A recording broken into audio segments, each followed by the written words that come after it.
नमस्ते दोस्तों। AKM deep analysis में आपका एक और बार फिर से स्वागत है और मैं हूं आपका दोस्त अजय। केजरीवाल की आम आदमी पार्टी दिल्ली के चुनाव हार चुकी है। इस मुद्दे पर बहुत सारे लोगों ने अपनी कमेंट्स और अपनी राय रखी है। बहुत सारे विशेषज्ञ अपने अपने तर्क दे रहे हैं और मीडिया अपने अपने विचार और मतों से भरा पड़ा है।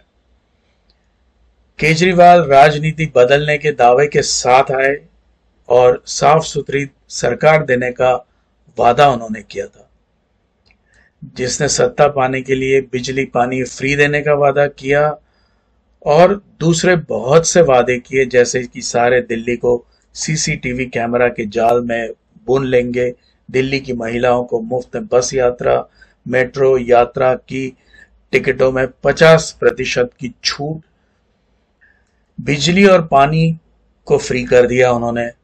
लेकिन पानी की तो बड़ी दिक्कत हो गई, बढ़ते बढ़ते इतनी बढ़ गई कि कुछ मोहल्लों में हफ्ते में एक दिन 2 घंटे पानी आना ही बहुत किस्मत की बात बन गई।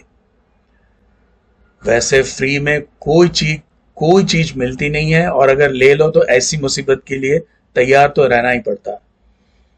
ये इसका सबसे बड़ा साइड इफेक्ट होता है। देखो, अगर शुल्क नहीं होता है तो जल बोर्ड की आमदनी नहीं थी तो पैसे नहीं थे। बिना पैसे नए काम शुरू करना, पुराने कामों की मरम्मत के लिए काम करना, सब रुक जाएगा और रुक गया। बिजली फ्री वैसे तो शर्तों के अधीन थी, 300 यूनिट तक फ्री, लेकिन अगर 400 यूनिट का इस्तेमाल करते हैं तो पूरे 400 यूनिट के पैसे देने पड़ेंगे, ऊपर के 100 यूनिट के नहीं। अब कोई समझाए कि इसमें 300 यूनिट बिजली फ्री कैसे हुई। फिर आया महिलाओं की फ्री बस सवारी। दिल्ली में कहीं भी जाओ महिलाओं के लिए सवारी मुफ्त कर दी गई। इससे डीटीसी घाटे में चलने लगी। नई बस सेवाएं स्थगित कर दी गई। बसों का और बस अड्डों का आधुनिकीकरण रुक गया। बस में सारी महिलाएं प्रवास करती हैं। वो महिलाएं जो मजदूरी करती हैं, दूसरों के घर पर जाकर काम करके अपना गुजारा करती है, और वो महिलाएं भी जो 1.5 लाख का मोबाइल हाथ में लेकर घूमती है और बस में मुफ्त यात्रा करती है। केजरीवाल ये कर सकते थे कि जो महिला अपना टिकट खुद खरीद सकती है वो खुद अपना टिकट खरीदे, और जो मुफ्त में सफर करना चाहती है वो करे, टिकट लेना है ले। लेकिन कोई महिला ऐसी कोई टिकट खरीदती नहीं है। आखिर तो सारी दिल्ली वाली जो ठहरी। लेकिन ऐसी व्यवस्था बनाने के लिए मेहनत करनी पड़ती है। केजरीवाल ठहरे अराजकतावादी, उन्हें सुप्रशासन से क्या लेना देना, कोई लेना देना नहीं।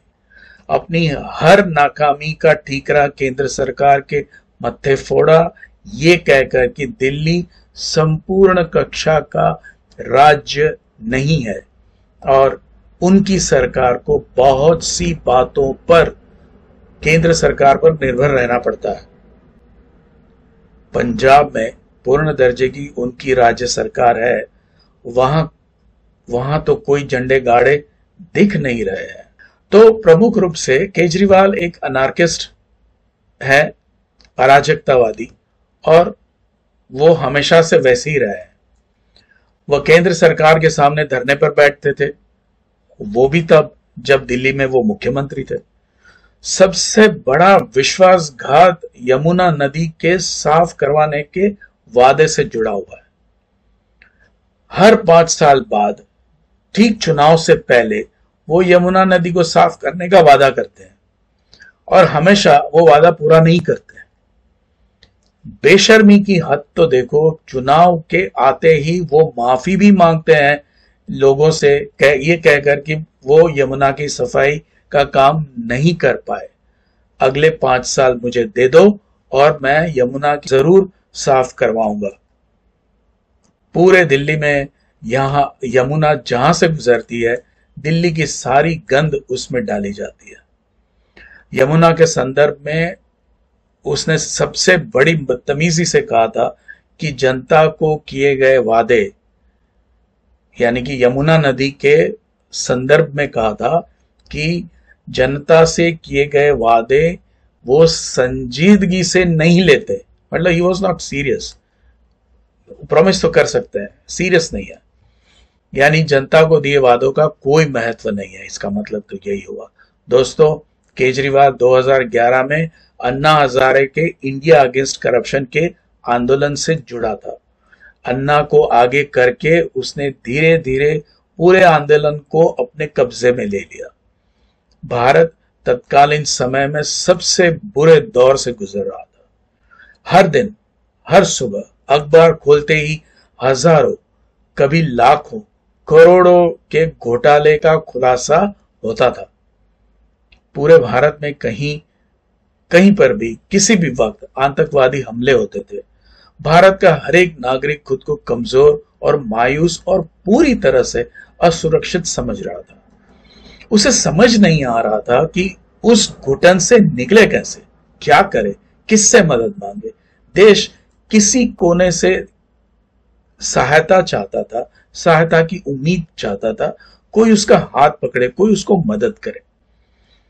विपक्ष के तौर पर भारतीय जनता पार्टी में लाल कृष्ण आडवाणी थे, जो अपनी पकड़ बनाकर बैठे थे।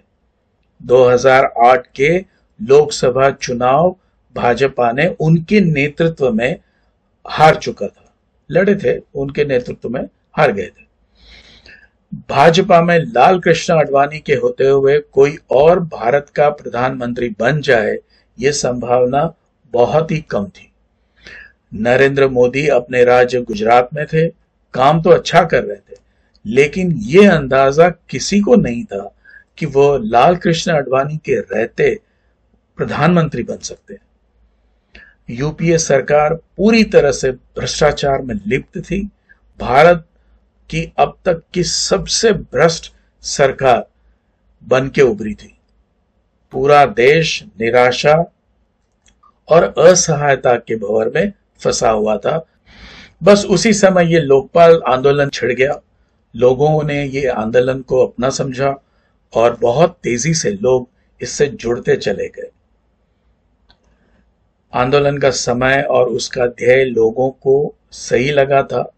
अन्ना हजारे की साफ छवि ने लोगों को और भी आकर्षित किया था। भारत भर से इस आंदोलन को खूब सहयोग मिला।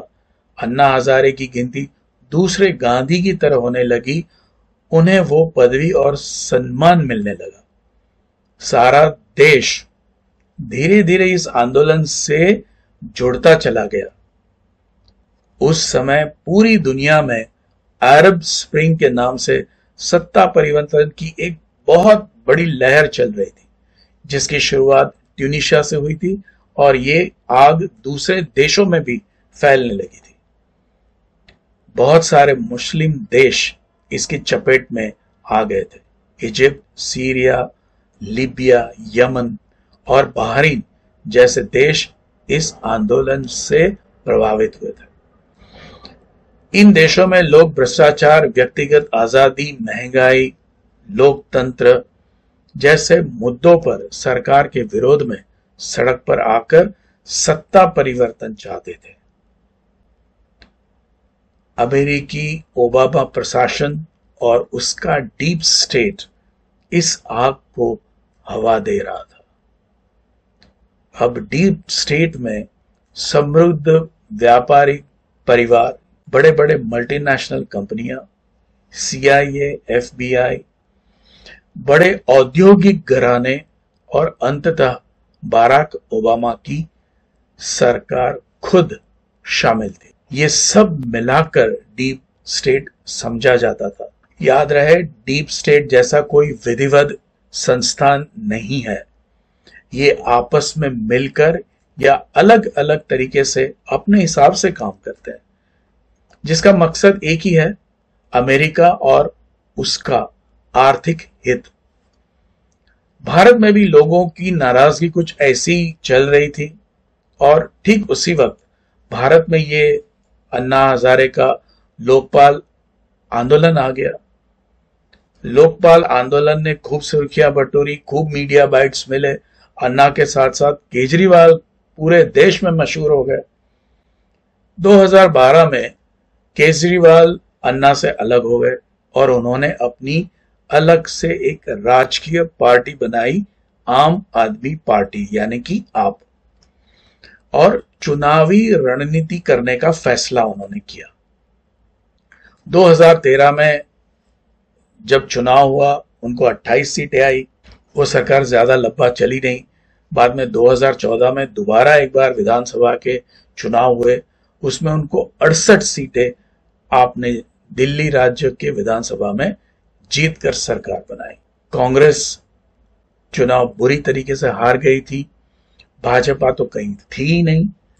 लोग केजरीवाल के पीछे दीवाने थे। वो जो बोलता था जनता उस पर आंखें मूंद कर भरोसा करती थी। बराक ओबामा 2008 के उनके दूसरे कार्यकाल में कुछ अलग ही एजेंडा के साथ व्हाइट हाउस वापस आए थे। कहा जाता है एक साजिश के तहत मुसलमानों का पलायन यूरोप की तरफ हुआ था। ये पलायन इस्लाम के उदय के बाद का सबसे बड़ा पलायन था।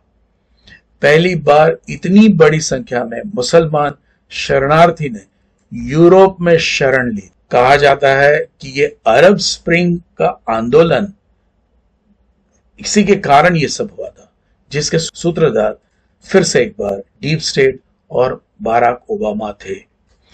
एक तरफ लोगों को परिवर्तन के नाम पर सरकार के खिलाफ भड़काया, बड़े पैमाने पे लोगों का विस्थापन, और अंततः यूरोप में उनको शरणार्थी बनाकर बसाया।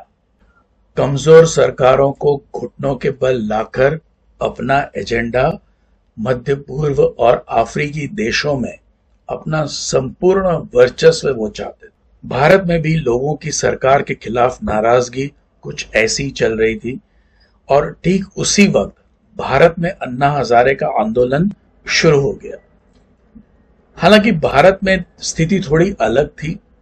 यहाँ की सरकार तो पहले से ही ओबामा प्रशासन के आगे घुटनों पर थी, मतलब कि यहाँ सरकार बदलने का कोई कारण ही नहीं था। लेकिन एक दिक्कत थी, डीप स्टेट को डर था कि जो यूपीए सरकार थी उसके खिलाफ बहुत जबरदस्त विरोध था, गुस्सा था, और जनता सरकार के कामकाज को नापसंद करने लगी थी। अगर 2000 चुनाव आते आते सरकार विरोधी माहौल और बढ़ जाता है तो यूपीए सरकार के जाने की पूरी संभावना देखी जा रही थी। डीप स्टेट चाहता था कि यूपीए की भ्रष्ट सरकार बनी रहे, क्योंकि डीप स्टेट और उस भारत सरकार के संबंध काफी गहरे हो चुके थे। आजादी की लड़ाई के समय एक खेल हुआ था। 1857 के विद्रोह के बाद अंग्रेज बहुत डर गए थे। ये लड़ाई अंग्रेज हारते हारते जीते थे। कुछ भारतीयों ने अगर अपनी मिट्टी के साथ गद्दारी न की होती तो आज इतिहास शायद कुछ और होता। दूसरी बार 1857 न हो, इसके लिए उन्होंने एक ऐसा मंच बनाया जहां नाराज जनता अपने मन का गुस्सा निकाल सके, और अंग्रेज सरकार इसे एक चेतावनी के रूप में लेकर आगे की कार्यवाही कर सके और हो सके तो विरोध को कुचल सके। इसी के चलते कांग्रेस की स्थापना अंग्रेजों ने की। कांग्रेस का काम भारत को आजादी दिलाना कभी भी नहीं था। अंग्रेज तो चाहते थे कि जनता को एक ऐसा मंच दिया जाए जो लोगों के गुस्से के दबाव को बाहर निकल जाने दे। एक प्रेशर कुकर की सीटी जैसे प्रेशर को निकालता है वैसे। बस यही तरकीब डीप स्टेट और ओबामा प्रशासन ने सोची। उस वक्त की मौजूदा सरकार के खिलाफ एक दूसरा विकल्प खड़ा कर दिया जाए, जिसे हम समझने के लिए टीम ए, जो मनमोहन और सोनिया की सरकार थी, और टीम बी, जो केजरीवाल और आम आदमी पार्टी के लोगों की सरकार थी या उनकी टीम थी, और ऐसे वो दूसरा विकल्प मौजूदा सरकार के खिलाफ खड़ा किया जाए। दोस्तों, अब जो बातें हम करेंगे उसे ध्यान से सुनिएगा। अन्ना हजारे का लोकपाल के लिए का आंदोलन सही था, लेकिन उसमें अचानक से केजरीवाल जुड़ जाता है। लाखों की संख्या में भीड़ उमड़ने लगती है। सरकार के खिलाफ आंदोलन तेज तब होता है जब आंदोलनकारी भूख हड़ताल पर उतर जाते हैं। अचानक से सारे पढ़े लिखे लोग भारत भर से उस लोकपाल आंदोलन से जुड़ने लगते हैं। इसमें कुछ लोग उनका यूपीए सरकार के प्रति नाराजगी का कारण से जुड़ते हैं। दोस्तों, आपने प्रारंभ से ही जिस गति से यह आंदोलन आगे बढ़ रहा था, ऐसा लगता है कि उनको पैसे की कोई कमी थी ही नहीं। चंदा इकट्ठा करने का नाटक तो बहुत हुआ, लेकिन जनता के चंदे से ये आंदोलन चले, ये बड़ा मुश्किल लगता है। सारा इलेक्ट्रॉनिक मीडिया, सोशल मीडिया इन आंदोलनकारियों के साथ पूरी तरह से था। ये जिस तरह से मैनेज किया जा रहा था वो समझ से परे है। स्वाभाविक रूप से कोई तो इसको मैनेज कर रहा था। इस आंदोलन का नेटवर्किंग इतना जबरदस्त था कि इसके सामने सरकारी नेटवर्क मार खा जाए। ये सब खर्चे कौन कर रहा था? ये सब मुफ्त में तो नहीं हो रहा था, किसी न किसी ने तो इसका भुगतान किया ही होगा। और ये बेहिसाब धन स्वाभाविक रूप से डीप स्टेट और उसके गैर सरकारी संस्थान, जिसे हम एनजीओ के नाम से जानते हैं, उसके जरिए भारत पहुंच रहा था। अब जो मैं आपको बता रहा हूं, ये निष्कर्ष कुछ विशेषज्ञों का है। ये वो लोग हैं जो उस दौर में विदेश नीति के साथ जुड़े हुए थे, उसके जानकार थे, रॉ के भूतपूर्व अधिकारी रह चुके थे, जो मिलिट्री में अपनी सेवाएं दे चुके थे। और उनका यह कहना है कि टीम ए यहां पर पहले से काम कर रही थी, जो सरदार मनमोहन सिंह के नीचे थी, जिसका एक सुपर प्राइम मिनिस्टर भी था, सोनिया गांधी। लेकिन टीम ए की सरकार के भ्रष्टाचार और उसके खिलाफ आम जनता का गुस्सा, ये दोनों कारण थे कि डीप स्टेट ने टीम बी को बनाना ठीक समझा, जो थी केजरीवाल एंड कंपनी। अपना वर्चस्व कायम रहे, इसलिए डीप स्टेट ने भारत की जनता को जबरदस्त तरीके से मूर्ख बनाया। ओबामा और डीप स्टेट कोई चांस नहीं लेना चाहते थे। भारत में तो तब सब कुछ बना बनाया था, तैयार था, जो उस वक्त अरब देशों में वो करने की कोशिश कर रहे थे। अब टीम ए और टीम बी को आपस में लड़वाना था, तभी लोग ए या टीम बी में से किसी एक को जनता चुनेगी।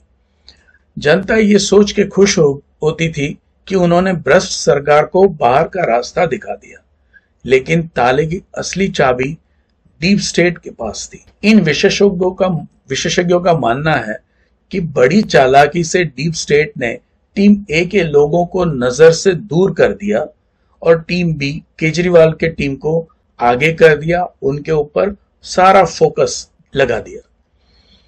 टीम ए के जनता की नाराजगी और कमजोर पड़ने पर ही टीम बी को लाया गया।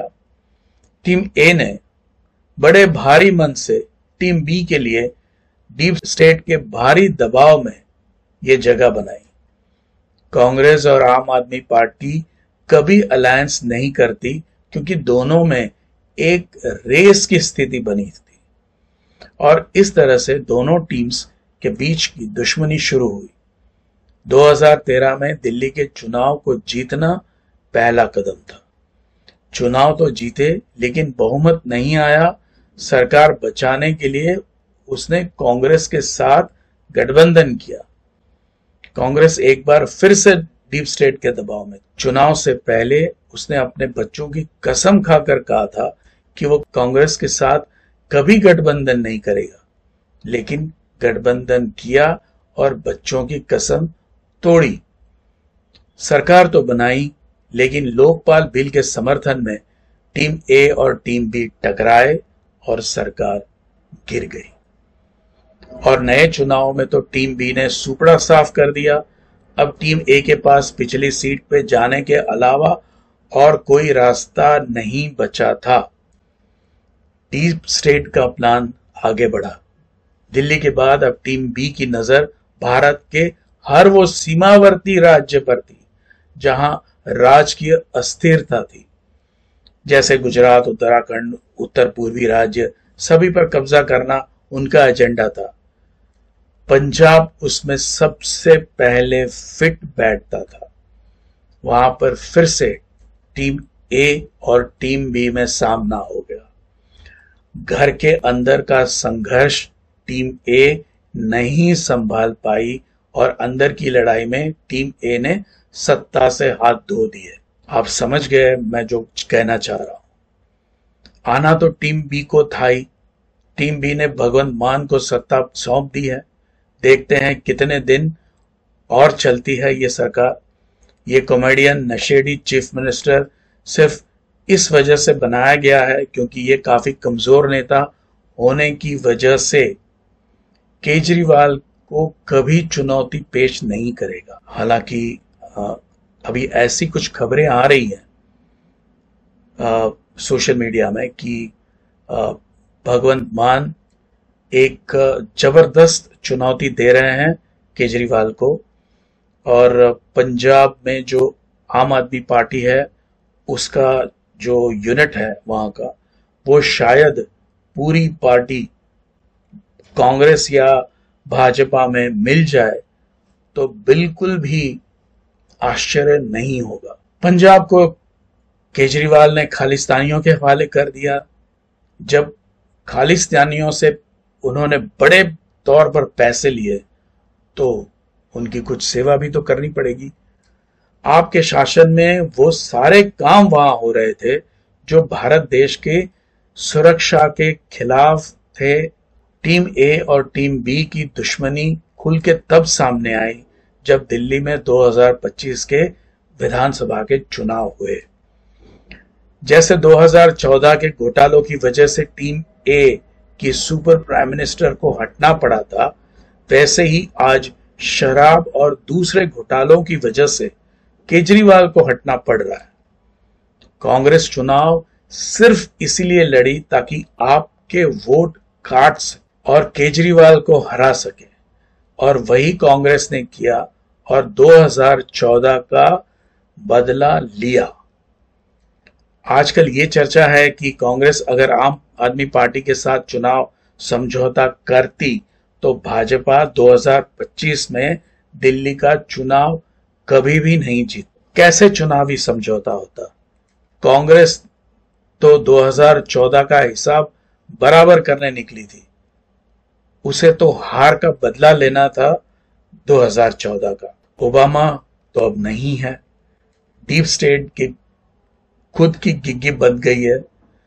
वो खुद ट्रंप से डरा हुआ है। वो सब दूर से देखकर जी जलाने के अलावा और कुछ नहीं कर सकते। मेरे एक मित्र ने मुझसे पूछा कि भारत के लोगों में गजब की सहन शक्ति है कि 10 साल तक उन्होंने केजरीवाल को सत्ता पे बनाए रखा, सत्ता पे रखकर उसे झेला। लेकिन ये बात सही नहीं है। लोगों ने केजरीवाल को बार बार इसलिए चुना क्योंकि केजरीवाल ने लालच दी थी कि वो जनता को फ्री बिजली पानी देगा, बसों में फ्री यात्रा देगा, मेट्रो में 50% टिकट के साथ यात्रा, 2,2100 हर महीने हर एक महिला को, मुस्लिम इमाम और हिंदू पुजारियों को 18,000 महीना।